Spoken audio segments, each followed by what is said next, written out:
시편 1절에서 8절입니다.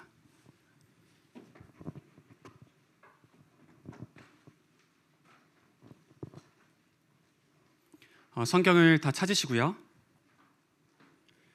다 찾았으면 제가 한 절, 여러분이 한 절 교독하겠습니다. 여호와여, 나의 대적이 어찌 그리 많은지요. 일어나 나를 치는 자가 많으니이다.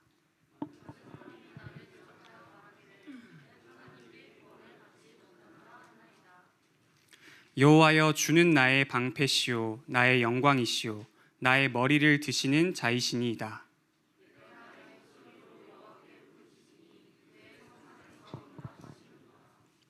내가 누워 자고 깨었으니 여호와께서 나를 붙드심이로다.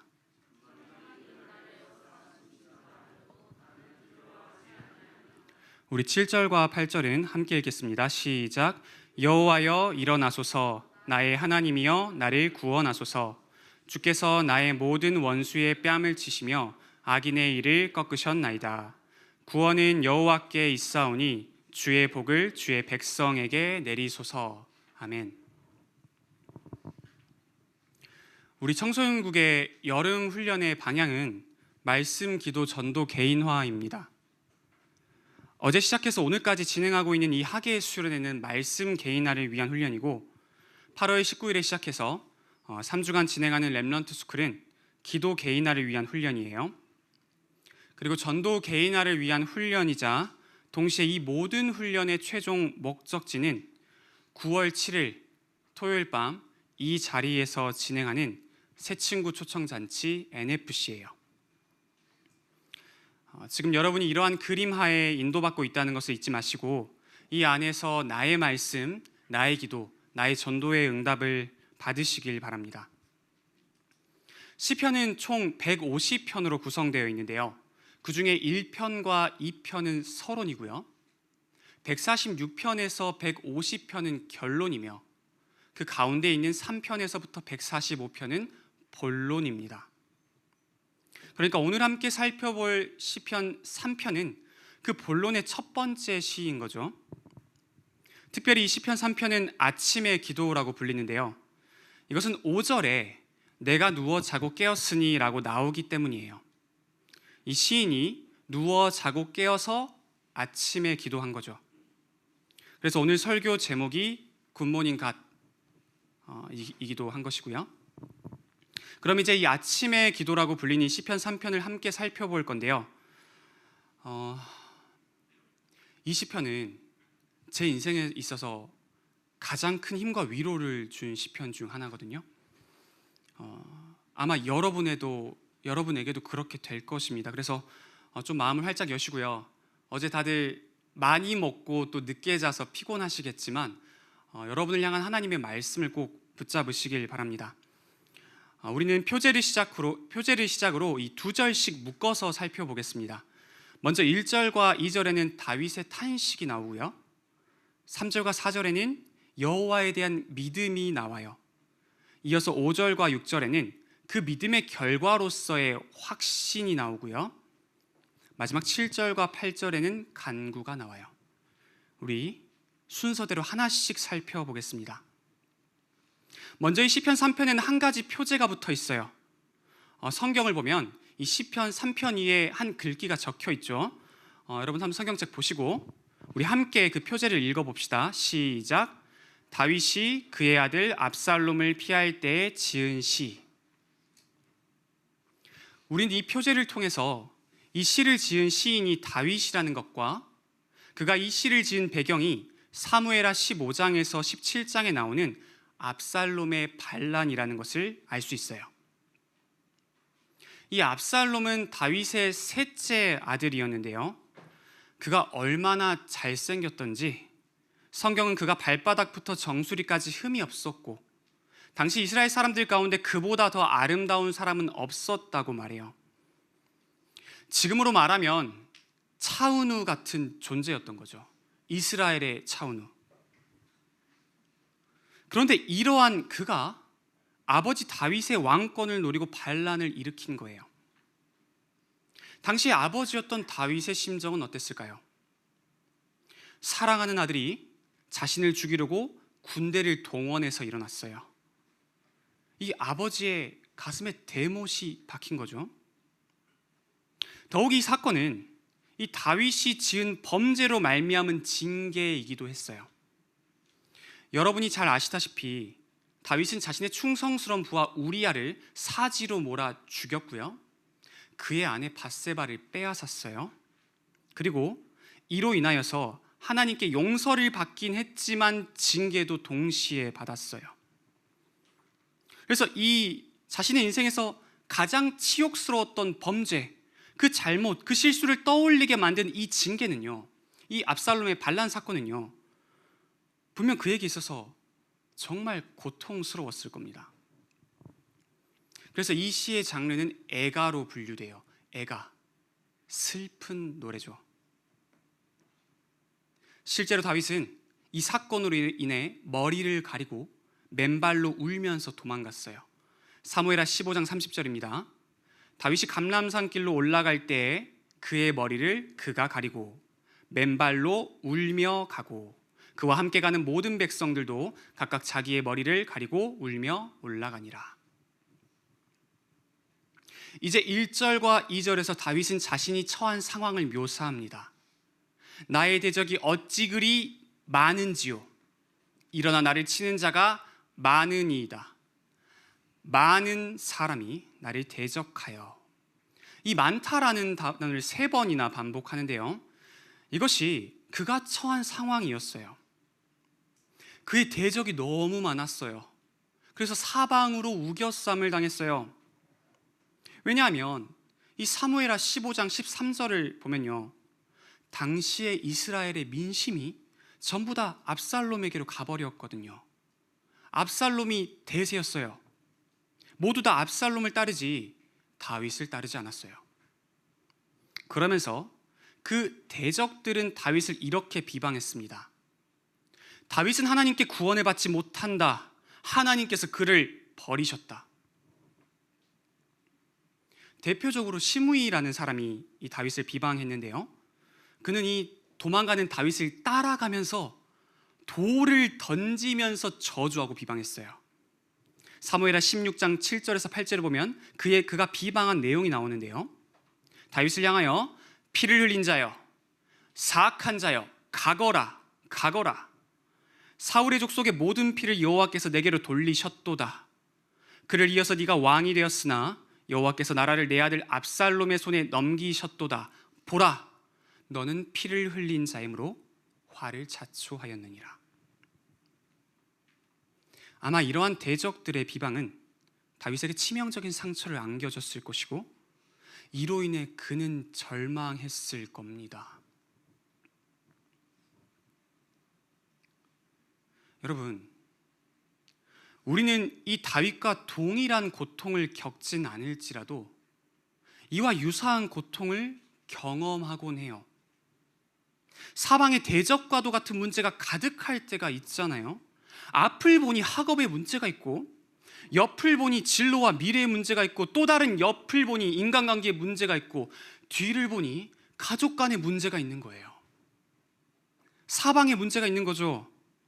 그리고 이렇게 문제에 둘러싸여 있는 우리를 보고 하나님을 믿지 않는 불신자들이 이렇게 말해요. 야, 하나님이 살아계신다며.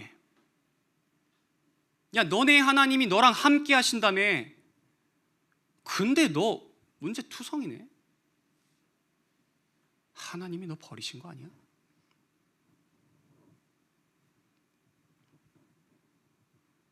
아마 이것은 신자가 들을 수 있는 가장 고통스러운 비방일 것입니다. 그런데요, 이러한 절망 가운데 있는 다윗이 3절에서 갑자기 어조를 바꿉니다. 우리가 보는 개역개정 성경에는 생략되어 있지만 원어를 보면 3절은 그러나로 시작해요. 영어 성경의 모든 번역본을 봐도 but 이것으로 시작해요. 그러니까 다윗은 갑자기 어조를 바꿔서 이렇게 말하는 거예요. 나에게 대적들이 얼마나 많은지, 그들이 나를 사방으로 둘러싸고 비방하며 저주하고 있구나. 그러나 여호와여, 주는 나의 방패십니다. 그러나 여호와여, 주는 나의 영광이십니다. 그러나 여호와여, 주는 나의 머리를 들게 만드는 자이십니다. 탄식에서 믿음으로 그의 어조와 태도가 완전히 바뀌었어요. 그래서 이 3절의 그러나를 보고 베샬롬 교회 김형익 목사님은 믿음의 그러나라고 표현하시더라고요. 믿음의 그러나. 참 적절한 표현인 것 같아요. 다윗은요, 이 믿음의 그러나를 시작으로 하나님이 자신의 방패라고 고백해요. 이것은 아무리 많은 대적이 사방에서 공격할지라도 방패이신 하나님께서 자신을 지켜주실 거라는 그 믿음을 고백하는 거예요. 또한 그는 하나님이 자신의 영광이라고 고백해요. 이것은 하나님이 저 밑바닥같이 추락한 자신의 명예를 다시 회복시키셔서 영광의 자리로 올려주실 거라는 믿음을 고백하는 거예요. 더 나아가 그는 하나님이 자신의 머리를 드시는 분이라고 고백해요.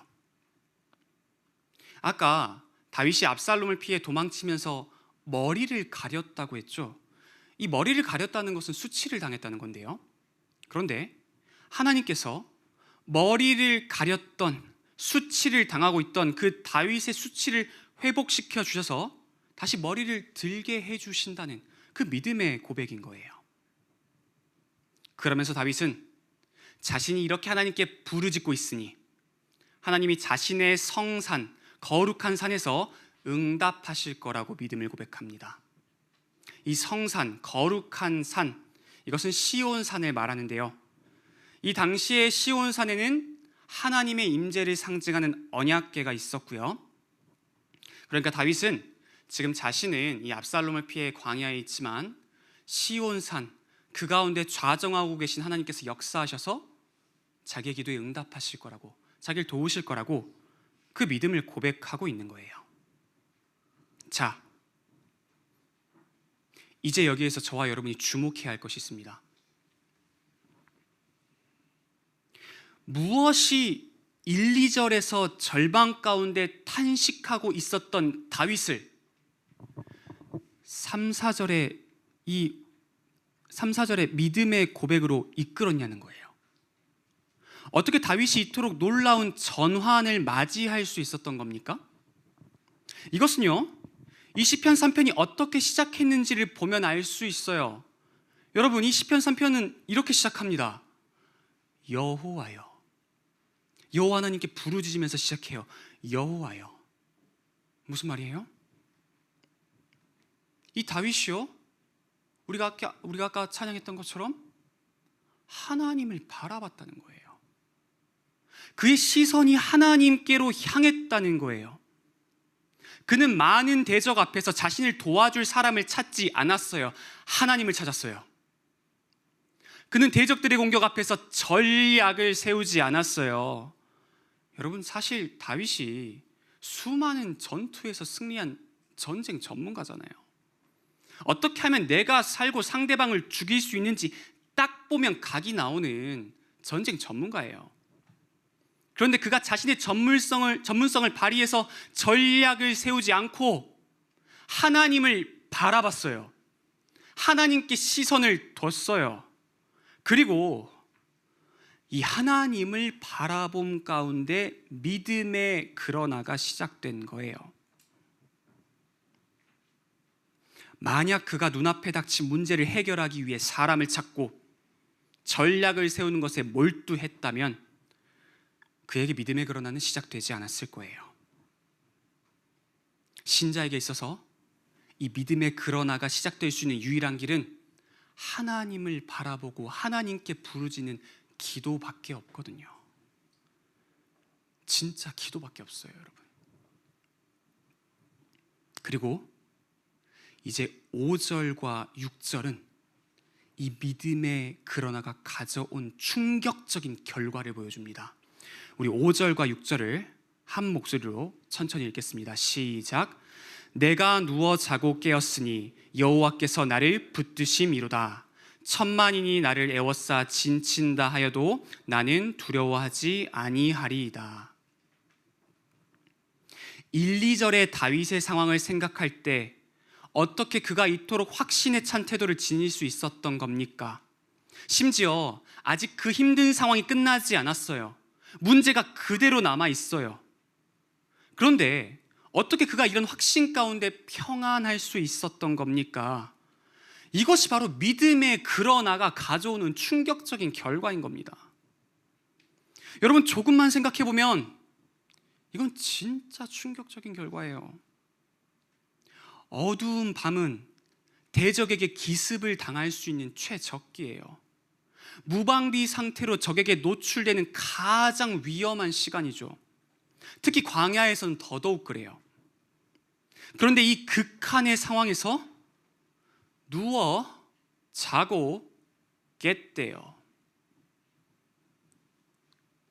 꿀잠을 잤다는 겁니다. 어떻게 그럴 수 있었습니까?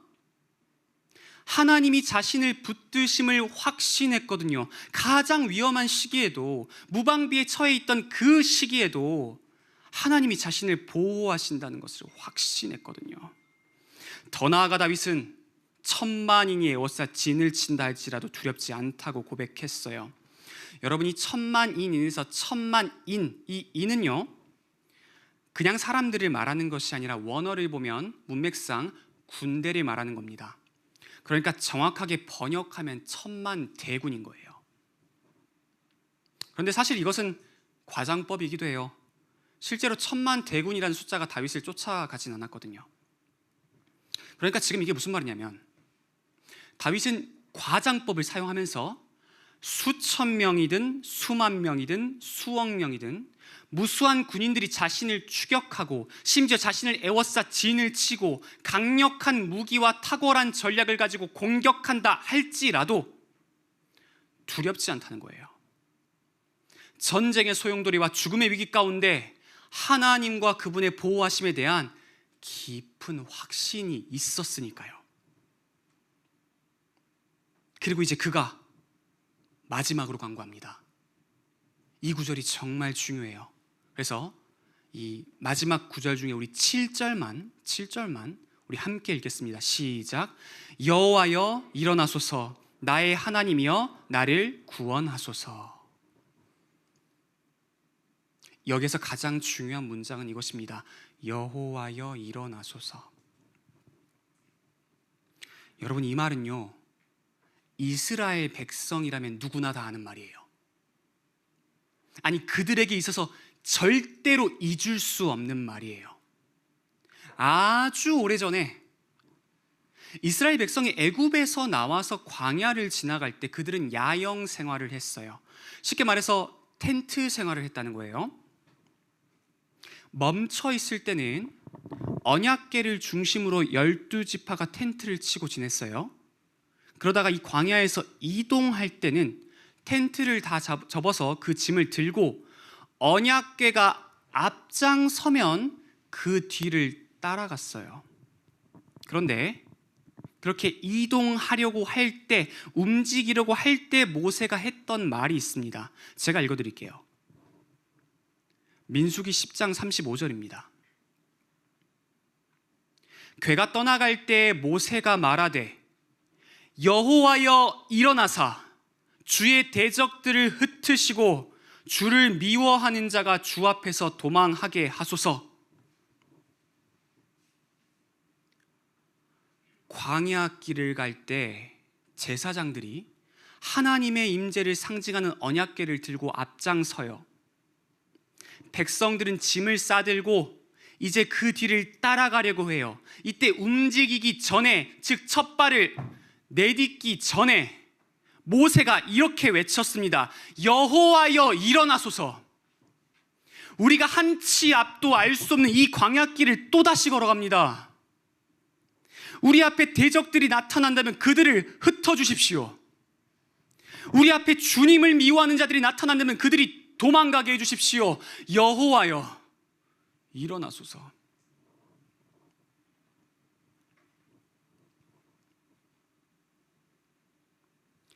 여러분, 압살롬을 피해 광야길을 가고 있었던 다윗은 이걸 알고 있었어요.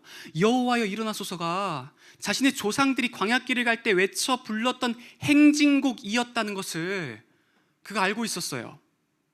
그리고 그 행진곡대로 하나님께서 그 자신의 조상들을 완벽하게 지키고 보호하시며 그들이 마주한 모든 대적들을 물리치셨다는 것을 알고 있었어요. 달리 말해서 결론을 알고 있었다는 거죠. 그래서 그가 이어서 뭐라고 합니까? 주께서 나의 모든 원수의 뺨을 치시며 악인의 이를 꺾으셨나이다. 시제를 잘 보세요, 여러분. 아니, 아직 대적들의 뺨을 안 치셨어요. 아직 이 대적들의 이를 꺾지 않으셨어요. 대적들은 지금 살기가 등등해서 다윗을 죽이려고 하고 있어요. 막 추격하고 있다니까요. 그런데 다윗은 뭐라고 하냐면 이미 뺨을 치셨고 이를 꺾으셨대요. 이 히브리어 원어의 시제도 완료형이에요. 이 행동이 완료됐다는 거죠. 다윗이 왜 이렇게 고백하는 겁니까? 그가 결론을 알고 있었으니까요. 하나님께서 일어나셔서 앞장서시기만 하면 우리 조상들을 광야길에서 지키고 보호하셨던 것처럼 자신을 완벽하게 지키고 보호하실 거라는 그 결론을 알고 있었으니까요. 그리고 가장 마지막에 이 구원, 즉 모든 문제에서의 승리는 여호와께 있사오니 주의 백성에게 복을 내려달라고 간구하며 자신의 기도를 끝마칩니다. 이것이 구약시대의 다윗이 했던 기도였습니다. 그리고 이 다윗의 기도는 신약시대에 접어들어 다윗의 후손이신 예수님에 의해서 선명하게 완성됐으며 예수님은 이 기도에 참된 모범을 보이셨습니다. 여러분, 우리 주 예수님에게도 많은 대적들이 있었어요. 예수님은 본격적으로 사역을 시작한 이후로부터 유대인들과 로마인들의 공격과 핍박을 지속적으로 받았어요. 그들은 예수님이 가는 곳마다 마치 추격하듯이 쫓아가서 회방을 놓고 예수님을 비방했어요. 특히 십자가에서는 더더욱 그러했죠. 그들은 무죄하신 주님을 십자가에 매단 것으로도 모자라 주님을 향하여 침을 뱉고 돌을 던지며 하나님께 버림받은 거 아니냐고 비아냥댔어요. 그러나 우리 주님께서는 이러한 모든 절망적인 상황 가운데 어떻게 하셨습니까? 성부 아버지 하나님께 탄식하며 기도하셨어요. 중요한 순간순간마다 한적한 곳을 찾으셔서 성부 하나님을 바라보셨잖아요. 그 가운데 주님께, 우리 예수님께 믿음의 그러나가 시작됐고 그 결과 우리 주님은 정말 고통스러웠던 지상 생애 가운데 많은 문제와 어려움이 있었음에도 불구하고 편안하게 매일 밤을 주무셨어요. 성부 하나님께서 자신을 붙드셨다는 것을 온전히 확신하셨으며 그 확신 안에서 깊은 평안을 누리셨으니까요. 사랑하는 우리 청소년부 공동체 여러분, 그리스도를 기억하십시오. 다윗의 후손으로서 이 시편 3편의 기도를 선명하게 완성하셨으며 이 시편 3편의 기도에 참된 모범을 보이신 그리스도를 기억하십시오. 그리고 이제 그분을 따라 여러분의 삶의 여정 가운데 기도를 시작하십시오. 사방에 문제가 있습니까? 학업의 문제, 진로의 문제, 인간관계의 문제, 가족 간의 문제 등 참담한 현실의 문제가 여러분의 주변 가운데 가득합니까? 하나님을 바라보며 탄식하십시오. 사람 찾지 말고 자신의 실력과 능력도 의지하지 말고 오직 하나님께만 그 시선을 두며 그분께 탄식하십시오. 그러면 얼마 지나지 않아 여러분에게 믿음의 그러나가 시작될 것이고, 이로 인해 여러분은 하나님 안에서의 안전을 온전히 확신하고 세상은 알지도 못하고 줄 수도 없는 깊은 평안을 누리게 될 것입니다.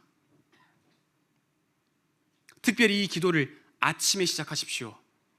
꼭 아침에 시작하십시오. 하루의 시작, 눈을 딱 뜨면 첫 발을 내딛기 전에 이렇게 기도하십시오. 여호와여 일어나시옵소서. 오늘 설교 제목처럼 하나님 굿모닝, 좋은 아침입니다. 오늘도 광야와 같은 저의 삶의 여정 가운데 하나님께서 앞장서 주옵소서. 그 어떤 문제가 있더라도 하나님께서 저를 붙드시고 지키시고 보호하시며 나의 인생을 완전히 책임지신다는 것을 내가 확신하게 하여 주옵소서. 그런데 이거 혼자선 잘 안 되잖아요. 자꾸 까먹고 놓치잖아요. 그래서 이걸 같이 하자는 게 예일 렘넌트 스쿨입니다. 비록 줌이지만 이 하루를 시작할 때 같이 고백하자는 거예요. 여호와여 일어나소서.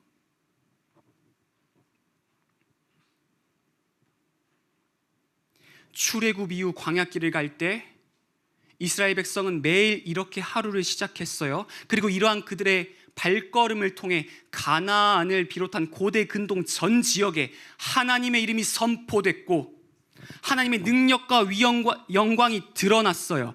마찬가지로 여러분이 매일의 하루를 이렇게 시작한다면 여러분의 발걸음을 통해서 여러분의 학교를 비롯한 가정과 가문과 학원과 직장의 현장에 하나님의 이름이 선포되고 하나님의 능력과 위엄과 영광이 드러날 것입니다. 이게 바로 새 친구 초청잔치 NFC예요. NFC 친구 살살 꼬드겨가지고 교회 데리고 오는 게 아니에요. 내가 매일의 삶 가운데 기도하고 믿음의 그러나를 통하여서 확신하고 하나님께 부르짖고 탄식하고 이러한 삶의 여정을 통하여서 나를 통해 하나님이 드러나고 선포되는 게 NFC예요, 여러분.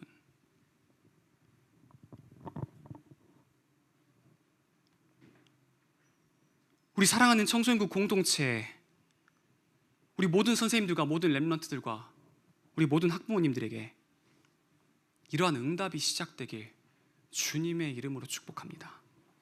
우리 함께 말씀 붙잡고 기도하겠습니다.